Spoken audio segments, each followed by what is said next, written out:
ಕಸ ತೊಟ್ಟಿಗೆ ಹಾಕ್ರು, ಗ್ರೌಂಡ್ ಎಲ್ಲ ಸ್ವಚ್ಛ ಮಾಡ್ಕೊಂಬರ್ರಿ.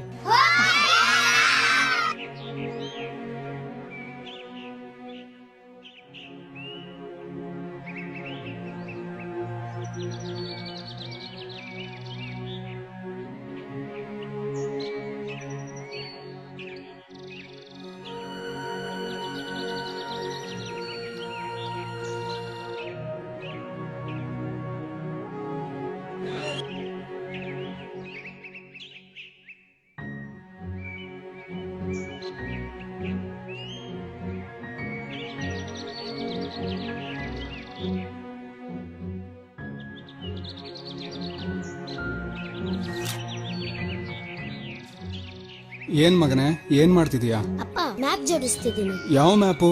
India map. ಅಯ್ಯೋ, ಎಂತೆಂತ ಮಹಾನ್ ವ್ಯಕ್ತಿಗಳ ಕೈಲೇ ಸರಿ ಮಾಡಕ್ ಹೋದ್ರು ಆಗ್ಲಿಲ್ಲ. ಇನ್ ನಿನ್ ಕೈಲಿ ಏನೋ ಆಗುತ್ತೆ. ಹೋಗೋ, ಹೋಮ್ವರ್ಕ್ ಮಾಡ್ಕೋ.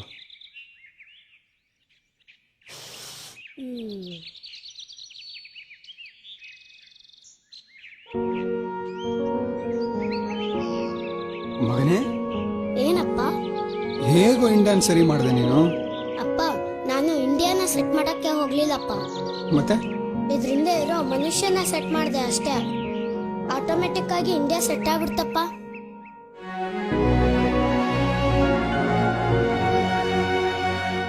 ದೇಶದ ಪ್ರತಿಯೊಬ್ಬ ಮನುಷ್ಯನು ಸರಿಯಾಗಿದ್ರೆ ನಮ್ಮ ದೇಶನೂ ಸರಿಯಾಗುತ್ತೆ. ದೇಶ ನಮಗೇನು ಮಾಡಿದೆ ಅಂತ ಅನ್ಕೊಳ್ಳೋಕ್ಕಿಂತ ನಾವು ದೇಶಕ್ಕೆ ಏನ್ ಮಾಡಿದೀವಿ ಅಂತ ಯೋಚನೆ ಮಾಡೋಣ. ಈ ಒಂದು ಸಣ್ಣ ಪ್ರೇರಣೆಯೇ ದೇಶದ ಬಹುದೊಡ್ಡ ಬದಲಾವಣೆ.